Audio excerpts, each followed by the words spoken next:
Sejam bem-vindos, queridos internautas, ao canal Centro Espírita Jesus de Nazaré. Hoje o nosso estudo espírita é do estudo do Evangelho segundo o Espiritismo, no capítulo 6, O Cristo Consolador, Instruções dos Espíritos, Advento do Espírito de Verdade, no item 6. Então, quem tiver com o livro na mão pode acompanhar a leitura. Venho ensinar e consolar os pobres deserdados. Venho lhes dizer que elevem sua resignação ao nível de suas provas, que chorem, porque a dor foi sagrada no jardim das oliveiras. Mas que esperem, porque os anjos consoladores virão enxugar suas lágrimas. Obreiros, traçai vosso sulco. Começai no dia seguinte a rude jornada da véspera. O labor de vossas mãos fornece o pão terrestre ao vosso corpo, mas vossas almas não estão esquecidas. E eu, divino jardineiro, as cultivo no silêncio de vossos pensamentos. Quando a hora de repouso tiver soado, quando a trama de vossos dias escapar de vossas mãos, e quando vossos olhos se fecharem à luz, sentireis surgir e germinar em vós minha preciosa semente. Nada está perdido no reino de vosso Pai, e vossos suores, vossas misérias, formam um tesouro que deve vos tornar ricos nas esferas superiores, onde a luz substitui as trevas, e onde o mais desnudo de vós todos será, talvez, o mais resplandecente. Em verdade, vos digo, aqueles que carregam seus fardos e que assistem seus irmãos são meus bens amados. Instruí-vos na preciosa doutrina que dissipa o erro das revoltas e que vos ensina o objetivo sublime da prova humana. Como o vento varre a poeira, que o sopro dos espíritos dissipe os vossos ciúmes contra os ricos do mundo, que frequentemente são muito miseráveis, porque suas provas são mais perigosas que as vossas. Eu estou convosco, e meu apóstolo vos ensina. Bebei da fonte viva do amor e preparai-vos, cativos da vida, para vos lançar um dia livres e alegres no seio daquele que vos criou fracos para vos tornar perfectíveis, e que quer que vós mesmos trabalheis vossas maleáveis argilas, a fim de serdes o artifícios de vossa imortalidade. O Espírito de Verdade, Paris, 1861. E quem irá contribuir com a explanação deste texto serão os nossos amigos Adriano Passos e Fabiano Capanema. Sejam bem-vindos e um excelente estudo a todos. É com imenso prazer que estamos aqui, eu e Fabiano, mais uma vez para fazer os estudos. Agradeço a oportunidade e peço a instrução, a inspiração e a intuição aos nossos benfeitores espirituais. Fabiano. Muito bem. Nós hoje estamos estudando o capítulo 6 do livro O Evangelho segundo o Espiritismo, O Cristo Consolador. Estamos na parte das instruções dos espíritos superiores, quando eles vêm então nos trazer conhecimentos importantes a respeito do advento do Espírito de Verdade. Nós tivemos fases importantes na história da humanidade, e uma das mais importantes foi a revelação trazida por Moisés acerca de um Deus único, quando 1500 anos aproximadamente antes da vinda do Cristo, nós tínhamos a maior parte da humanidade terrestre acreditando em muitos deuses. A vinda, então, de um missionário como Moisés, trazendo essas reflexões, trazendo um conhecimento sobre um Deus único, foi fundamental para a nossa compreensão acerca da divindade. E o advento do Espírito de verdade, né, depois que o Cristo esteve conosco encarnado, ele veio nos trazer a verdade acerca do Espírito, da imortalidade, de um Deus Pai, não mais um Deus punitivo, um Deus Senhor dos Exércitos, como se compreendia 2000 anos antes da vinda dele. Todos esses conhecimentos que ele nos trouxe, o Cristo, foi com o intuito de dissipar as trevas, dissipar conhecimentos ainda muito equivocados nossos com relação a Deus. E essa vinda do Cristo para dissipar essas trevas, né, foi extremamente importante para a gente compreender o reino de Deus, para a gente compreender a verdade imutável, que é justamente a questão de Deus, do Espírito, da imortalidade. O Cristo, com muita propriedade, também nos ensinou quando ele vai falar, né, para os seus apóstolos, aquele círculo mais íntimo de pessoas que estavam ali com a missão de se acercar dele para que depois pudessem divulgar a boa nova, aqueles conhecimentos, o evangelho que ele trazia para todos nós. Esses conhecimentos, então, foram sendo difundidos por todos os cantos do planeta Terra.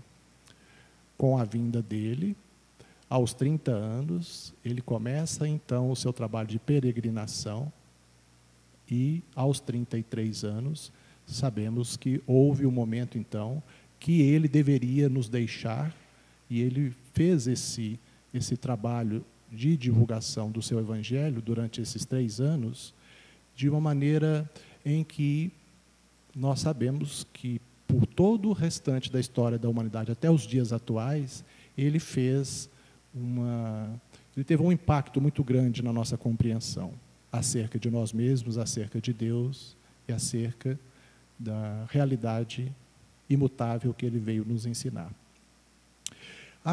O processo da ressurreição, ele também nos ensinou quando aconteceu, né, ele foi crucificado por nós, 3 dias depois, ressurgiu em espírito, nos ensinando acerca da imortalidade. Ressurge em espírito, não ressurge da carne. Então, do mundo espiritual, nós também estamos fazendo esse processo inúmeras vezes, ressurgindo de entre os espíritos, reencarnando, vivendo, buscando o nosso progresso nessa jornada terrena, nesse período de curto espaço de tempo, que nós sabemos que é uma existência na carne, 50, 60, 70, 80 anos. O que são 80 anos diante da questão da imortalidade? São momentos.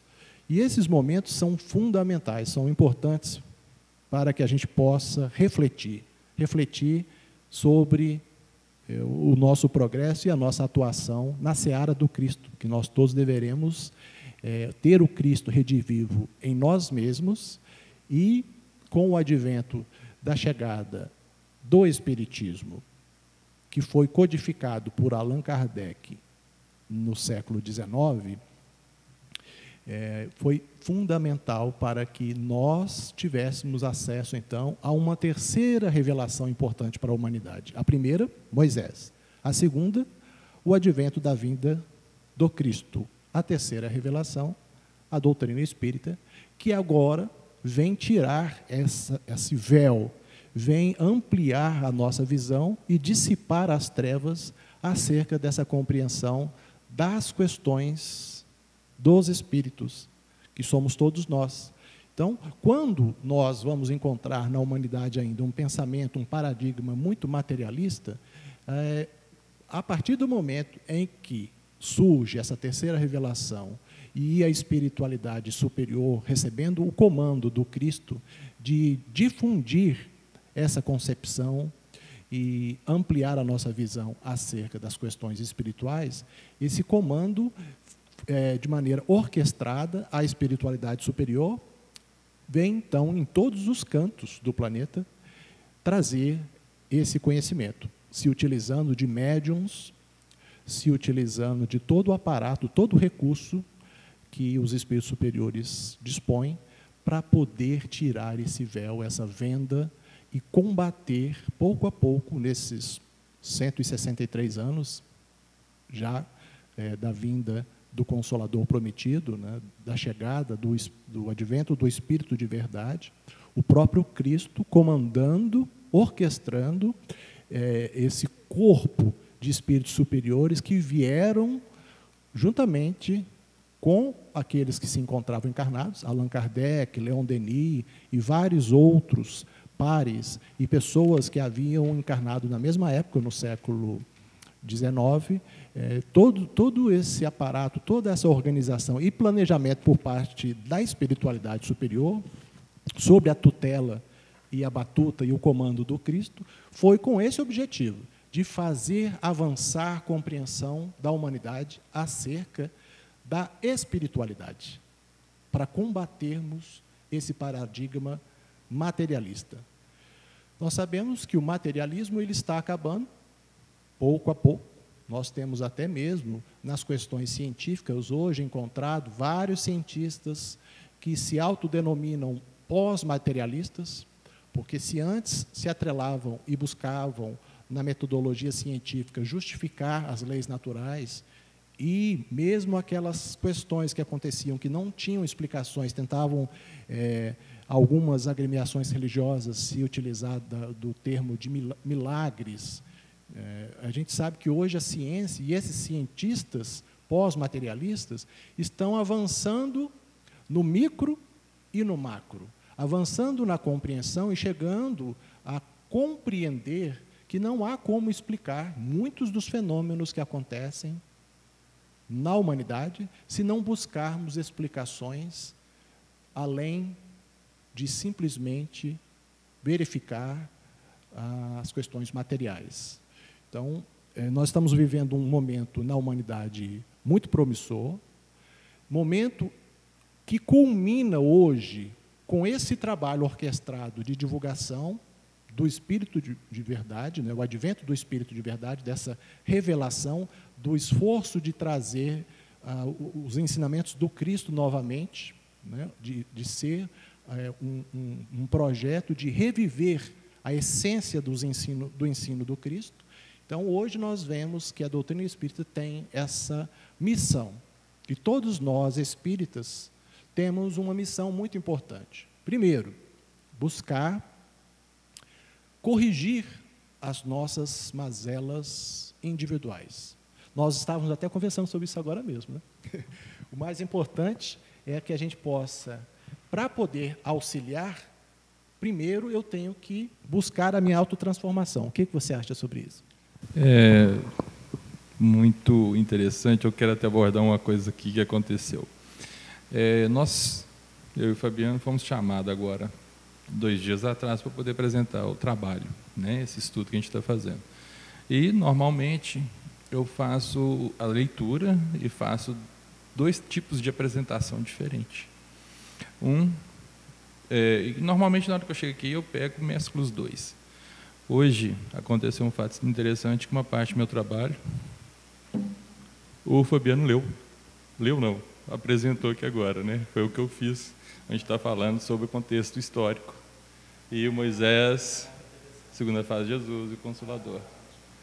Tá? Do jeitinho que está aqui. Então, você quer dizer... Mas nesse formato que a gente atua, normalmente é isso. O texto é o mesmo. Quando um começa, quem começou acaba abordando um pouco da fala do outro. E interessante que nós, como se diz, ele faz o trabalho na casa dele, eu faço... Todos, assim, quando é em dupla, fazem os trabalhos separados. E chega aqui, eles se encaixam. Isso é a beleza do Consolador. É a espiritualidade em ação, porque realmente nós tínhamos que abordar esse tema, né? E nesse trecho que foi lido agora, que é o item 6, no primeiro parágrafo ali, vem falando: venho ensinar e consolar os pobres deserdados. Venho lhes dizer que elevem sua resignação ao nível das provas. Nós sempre temos que estar atento aos comunicados, né, que Deus nos manda através de pequenas coisas, né? Uma mensagem que a gente lê, um livro que a gente pega, que lê, uma palestra que encaixa com o que a gente está precisando naquela hora, tudo são sinais sutis. Sempre temos que estar com o coração limpo, aberto, né? A mente tranquila e estarmos em silêncio interno para poder perceber essa instrução. Igualzinho fala aqui, que os anjos consoladores virão enxugar suas lágrimas. O Consolador aqui, que, como sabemos, é o Espírito de verdade, é o próprio Jesus, né? Temos vários artigos, na própria Evangelho segundo o Espiritismo, que deixa-se entender que é Jesus. E ele, na hora nenhuma, ele fala que nossa existência material, ou seja, encarnados, não vai ser fácil. Hora nenhuma. Porém, ele deixa bem claro que, mesmo, como se diz, nós temos que, igual fala aqui, elevem sua resignação ao nível das provas. O que quer dizer isso? Nós temos que entender que estamos aqui para poder experienciar na matéria, né, os nossos vícios espirituais, para depurarmos, né, como almas encarnados, né, que o espírito, quando ele encarna, aí chamamos alma, né? Então, como alma, nós vamos expurgar, né, trabalhar exatamente esses nossos vícios, essas nossas coisas erradas que fizemos em encarnações anteriores. E hoje em dia, apesar de termos tantas e tantas desajustes sociais, né, vamos colocar pelo Brasil, quantidade de crimes, tanto do colarinho branco, quanto assaltos, roubo seguido de morte, né, latrocínio. Então, temos tudo isso aí. Mas isso é para poder a gente vivenciar realmente. E, infelizmente, tem uns que não dão conta de pegar e tirar esse espírito para poder vir a se livrar desses males que carregam. Então, é normal dentro da humanidade acontecer isso aqui, mas estamos caminhando hoje numa fase bem mais tranquila. Hoje, como se nós temos essa minoria que provoca tudo isso, mas temos muita coisa boa, né? Nós temos, a humanidade mudou, está mudando, nós vemos direto coisas boas acontecendo, então não é só coisas ruins. Vemos muita coisa ruim porque nós ligamos os aparelhos, né, a televisão, internet, rádio, dão notícias ruins, porque parece que a notícia boa não traz retorno. Mas vamos deixar isso de lado, né? E por aí que eu quero falar. Eu quero falar sobre o tanto que somos ajudados pela espiritualidade. Na hora que a gente está mais chegando naquele cúmulo, eu falo assim, não, eu não dou conta mais. Se nós ficarmos calados em silêncio, resignar, pode ter certeza que nós sempre, naquele último instante, tem a intervenção divina para nos tirar, para nos mostrar um caminho, para nos recompor, para mudar de vida. É utilizado pela espiritualidade exatamente essa dor na carne para poder consertar a alma, o espírito. Então, isso é utilizado, nós fomos encarnados, nosso plano foi para isso, né? E aonde a outro lugar que fala aqui, que, ó, nesse mesmo trechinho, é um trecho pequenininho, 4 ou 5 linhas só do Evangelho, e tem outra parte que fala aqui, que chorem, porque a dor foi sagrada no Jardim das Oliveiras. O que quer dizer essa partezinha aqui? Jesus, antes de ser entregue aos judeus, né? Não, para ser crucificado, agora fugiu a palavra, ele foi junto com os apóstolos para o Monte das Oliveiras. Chegou lá, né? Ele deixou os apóstolos mais abaixo, falou com eles para poder orarem e para não caírem em tentação, e ele seguiu um pouco mais à frente, onde orou, né? E ajoelhou e orou e falou ao Pai: Pai, se queres, afasta de mim este cálice. Contudo, não seja feita a minha vontade, mas a tua. Ou seja, Jesus, como encarnado que estava, sabedor de tudo que ia acontecer, né? Porque é um espírito elevadíssimo, né? Tudo que ia acontecer com ele, lógico, como encarnado, ele ia sentir as dores na carne. Isso doía nele. Como encarnado, ele estava sentindo uma frustração em relação aos próprios discípulos, os apóstolos, que ia chegar uma hora que alguns deles iam negá-lo, né? E outros iam fugir, e um deles, lógico que ele era sabedor de quem que era que o traía de imediato, que era o Judas, né? Então aquilo tudo passou, né? Ele pensando, falou assim: meu Deus, meu Pai, se quiseres, afasta de mim esse cálice. E dentro dessa fala dele, a gente vê resignação. O que é? Mas faça a tua vontade, não a minha. E assim foi feito. E aproveitando essa partezinha do Judas aí, todo mundo fala assim, a gente usa o julgamento nosso hoje, porque aconteceu há quase 2000 anos atrás, né? O que é? A traição de Judas. Mas Judas é uma pessoa, naquela época, era um apóstolo diferente de Cristo, diferente dos outros apóstolos de Cristo. Por quê?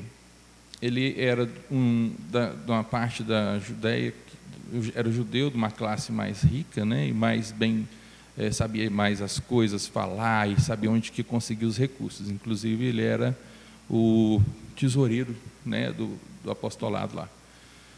E naquela ânsia de ver Jesus prevalecendo sobre todos os outros, as outras pessoas da terra, e fazer aquela unificação, ver as coisas que Jesus falava que ia acontecer, ele pegar e colocar aquilo ali para poder acontecer mais rápido, né? Ele pegou, foi lá e entregou Jesus. Depois ele viu que a coisa que ele fez foi errada. A intenção de Judas naquele momento não era de trair Jesus. Aconteceu errado, né? Ele fez uma coisa achando que está fazendo certo, mas fez errado. E deu no que deu. E depois ele foi, ele viu que arrependeu, tentou voltar atrás, os soldados não aceitaram, aonde ele se enforcou. E Jesus, como acontece com todos nós aqui, e o próprio Consolador fala, mais na frente aqui tem um pedacinho que fala que ele estaria sempre nos acolhendo, né? Ele ajudou, inclusive, o Judas a se recompor, né? Encaminhou ele para a colônia espiritual para poder se refazer, e depois de um processo de autoextermínio, o espírito, né, perispírita chega bem estragado, vamos dizer assim, no mundo espiritual. E deu a oportunidade para Judas de novo vir encarnar e fazer grandes trabalhos, que é um tema que mais para frente a gente pode abordar. Então, nós temos com isso a prova que sempre temos a segunda chance.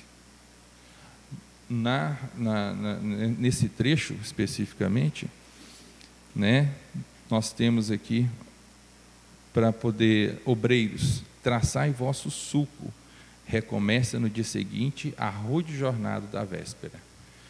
Olha só, ou seja, nós mesmos temos que pegar. O que é sulco? Sulco é aquele caminho que faz com arado na terra, rasga a terra, para depois vir plantar, né? Então nós, obreiros, vamos rasgar os nossos defeitos, melhorar a condição para poder vir a semente, que é o próprio Consolador, e crescer, né? É a oportunidade de crescimento que o Consolador nos apresenta. Fábio, quer falar alguma coisa aí? Esse trecho é muito bonito, não é? Obreiros, traçai vosso sulco, recomeçai no dia seguinte a rude jornada da véspera. Está falando assim que o labor dos nossos esforços será recompensado, que nós não estamos vivendo num regime de exceção. Todos nós passaremos, sim, por vicissitudes, por dificuldades, muitas delas, a maior parte delas, resultado da lei de causa e efeito. Porque a solidariedade entre as existências que vivemos, ora reencarnados, ora desencarnados, nos mostra a necessidade de reparação de algo que tenhamos feito em desacordo com as leis de Deus.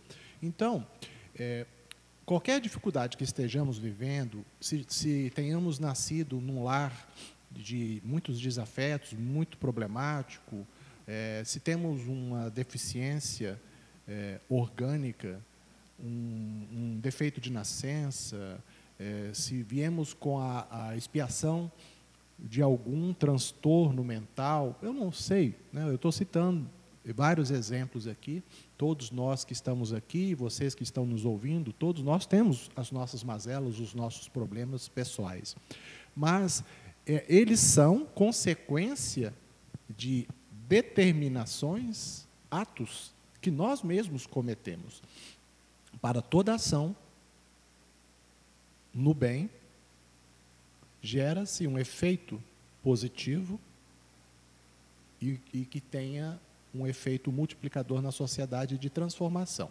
Mas qualquer erro nosso, qualquer desatino, qualquer falha e transviamento do caminho que o Cristo traçou, gera também uma necessidade de reparação. Então, é por isso que a gente fala na lei de causa e efeito, né, na ação e reação, e que nós estamos vivendo, então, nesse regime que não é de exclusão. Todos nós temos que reparar. A gente não nasce para sofrer, a gente nasce para evoluir, cumprir uma missão pessoal que, via de regra, passa pelo entendimento, pela busca da compreensão desses ensinamentos que o Cristo nos trouxe, para buscar autotransformação, mas, via de regra, não, como o próprio insígne Allan Kardec já nos disse, fora da caridade não há salvação. Então, a gente precisa, para evoluir, autotransformar, autoburilar, se autoentender, compreender, e esse movimento ele não pode ficar só no foro íntimo, ele tem que sair de nós na forma de ações. O próprio apóstolo Tiago já falava para nós, já nos dizia, quando ele era questionado na época, e hoje esse ensinamento ecoa, depois de todos esses anos, que ele dizia, prove a tua fé sem obras, que eu provo a minha fé com obras. Então, você vê que o Cristo, quando ele determinou que se desse início a todos os preparativos para a vinda dele, que seria esse momento, então, a segunda grande revelação para a humanidade, ele já previamente já havia escolhido, né, aqueles que seriam seus apóstolos. Então, cada um, igual você havia comentado, né, obviamente o Cristo deveria escolher um, que seria aquele que iria traí-lo. Por quê? Porque, ao fim do período que ele determinou da permanência dele junto conosco encarnado, ele precisaria passar por aquela situação, porque no contexto social da época, de de um império romano dominando os judeus, e um povo muito ainda embrutecido, o sacrifício pessoal, para nós, foi um sacrifício. A gente entende assim. Mas, para o Cristo, aquilo era o complemento de uma missão que ele havia predeterminado para ele mesmo, que ele saberia que iria passar, e que seria necessário passar por aquele martírio para que os ensinamentos também tivessem uma divulgação, uma profusão naquela região, e depois o próprio Paulo de Tarso, né, que foi pregar o seu evangelho entre os gentios. Então, aquela forma era uma questão adequada aos costumes da época, que os próprios romanos promoviam isso para causar mesmo impacto nas pessoas, né, quando partia-se para um tipo de punição igual à crucificação, mas tudo foi previamente planejado pelo Cristo, para que a gente pudesse entender e enxergar nele, 2000 anos depois, aquele jardineiro divino que semeou as suas sementes, saiu a semear, para que todos nós depois pudéssemos colher esses frutos. O que você acha desse período? Sim, Fabiano. Igual falamos, né? E nos próprios evangelhos fala, Jesus já sabia de tudo isso, né? Mas, como encarnado que estava, ele sentia, né? Tinha aquela dor, né? No coração. Falei assim, gente, mas não é possível que esse pessoal vai continuar desse jeito o resto da vida. Isso lá naquela época. E hoje a gente não está muito diferente disso, não. Tanto é que ele falou na passagem lá do Monte das Oliveiras, onde, logo depois que ele falou, Pai, se queres, afasta de mim este cálice, contudo, não seja feita a minha vontade, mas a tua. Aí apareceu, então, um anjo do céu que o fortalecia, ou seja, dava um passe, né, celestial ali para Jesus, para poder dar força a ele, né? Estando angustiado, ele orou ainda mais intensamente, e o seu suor era como gotas de sangue que caía no chão. Então, nesse ponto aqui, lógico, Jesus sabia disso tudo, e mostra que para nós podermos reparar os nossos erros, que Jesus não estava reparando os erros dele, ele veio aqui para poder mostrar como se reparar. O Evangelho, eu sempre digo que o Evangelho é a vida, é a vivência, né, que nós temos que ter, né? Ali dentro do Evangelho nós encontramos de tudo que temos que fazer. E um detalhe, aquilo é só um alerta para a gente, para não esquecermos que a lei divina, ela já vem gravada na nossa consciência. Nós já sabemos o que é certo e o que é errado. Então, quando Jesus tem essa dor, né, para nos mostrar, vai doer, é a lei de ação e reação, vai doer, mas na hora que tiver, ele fala, venho-lhes dizer que elevem a resignação ao nível de suas provas, né?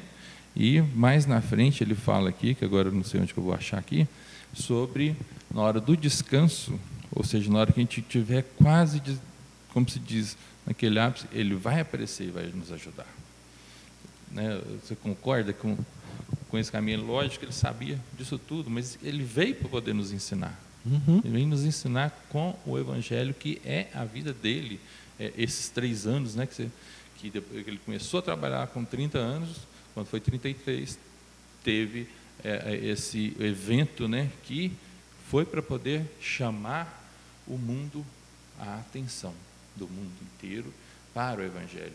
E dali em diante, o que era, deixou de ser. É lógico que estamos ainda em evolução, né?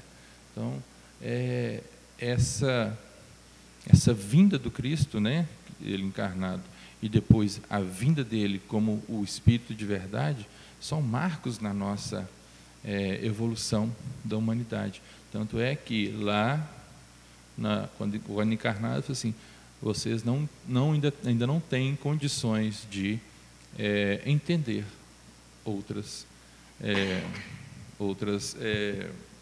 outras verdades, né? E aonde veio o Consolador através do Espírito de verdade.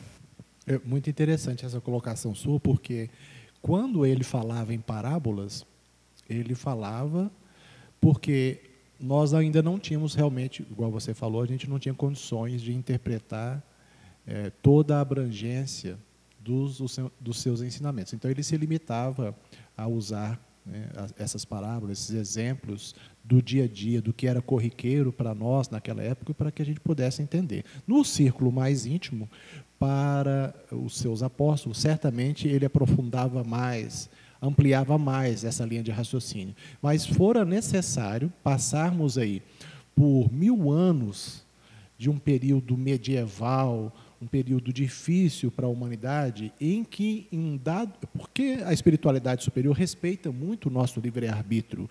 Se nós nos atrasamos, eles atuam para nos auxiliar, mas respeitam a consequência dos nossos atos, as nossas escolhas, que observamos na história da humanidade, em vários momentos, utilizou-se a própria religião como meio de domínio. Então, a espiritualidade, sabendo que nós estávamos deturpando os ensinamentos do Cristo, e que eles sempre enviaram seus missionários com o comando do Cristo para nos auxiliar, e em muitos momentos nós até levamos esses missionários, essas pessoas que vinham com conhecimentos libertadores, conhecimentos científicos que ampliavam a percepção, a própria conhecimento do que é realmente Deus. Então, muitos desses missionários foram até queimados, vivos, porque vieram trazer concepções novas e mudar o status quo, que é aquele poder exercido pelo Estado e pela religião dominante. Então, a gente sabe que fora necessário passar todo esse período de amadurecimento, respeitando o passo a passo que a gente imprimiu, muito lento, de atrasos, por causa da necessidade de avançar nas conquistas. As próprias guerras santas foi bem isso, né? Os reis europeus queriam conquistar novos territórios e se utilizaram desse argumento religioso de avançar a sua religião sobre os povos orientais, com o argumento de empreender, então, uma guerra santa. Então, passamos esse período medieval, viemos a uma fase da humanidade falar sobre o renascentismo, sobre o iluminismo, sobre uma fase mais humanista para a humanidade, e, ao mesmo tempo, foi também se desenvolvendo as questões científicas, porque a doutrina espírita, o Consolador prometido pelo Cristo, ela se baseia numa tríplice avaliação e num tríplice aspecto da compreensão das leis de Deus, que na base temos, então, desse triângulo, temos a ciência, que foi fundamental para esse amadurecimento e para que hoje possamos entender as leis de Deus e o Cristo possa nos passar os seus ensinamentos, não mais na forma de parábolas. Nós temos a ver um dos lados do triângulo, né, que está unindo a criatura ao Criador, que seria esse lado do triângulo que nos liga a Deus, e temos também o outro lado que vem falar sobre a filosofia, que é tão importante, nós nos questionarmos de onde viemos, o que estamos fazendo aqui, qual o objetivo de nossa existência, por que estamos passando por todas essas dificuldades. Tem que ter uma explicação e um porquê e um objetivo, né? Para onde nós vamos, porque aqui no trecho também do Evangelho, olha que frase bonita do Cristo: nada está perdido no reino de nosso Pai. Olha que interessante, ele usa aqui o termo nosso Pai, porque muitas vezes ele fala do meu Pai. É nosso Pai. Nosso Pai. Ele era nosso irmão.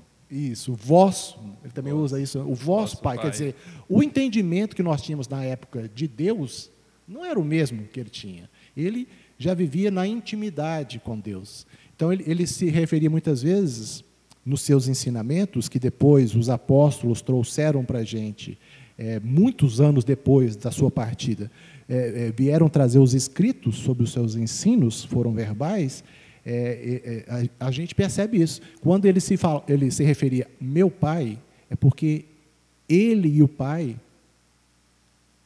ele já tinha um entendimento muito ampliado como um espírito puro. Eu e o pai somos um. O vosso pai, a compreensão que vocês têm de Deus, ainda não é a mesma que eu tenho. E naquela época, né, ainda estávamos sendo politeístas, né, ainda tínhamos vários deuses, né, e o foco principal de Jesus foi, acredito eu, além do amor, né, da caridade, né, foi mostrar que o Deus Pai é único, né, e não era aquela quantidade de deuses que nós adorávamos, né? E aqui no outro trecho aqui do pedacinho lido hoje, eu, divino jardineiro, cultivo-as no silêncio de vossos pensamentos, ou seja, cultivando nossas almas. Quando a hora do repouso tiver soado, quando a trama de vossos dias escapar de vossas mãos, e quando vossos olhos fecharem a luz, sentirei surgir e germinar em vós minha preciosa semente. Então, quer dizer o seguinte, pelo entendimento nas minhas reflexões, né, nós somos responsáveis pela nossa evolução. Nós somos responsáveis pelos nossos resgates que temos que fazer do que já aprontamos lá atrás. Nós não temos condição de mudar uma coisa que já aconteceu, mas podemos fazer diferente, apesar de estar sofrendo o que já fizemos, para poder ter um futuro melhor. Então, isso é única e exclusivamente nossa obrigação. Somos os responsáveis por isso.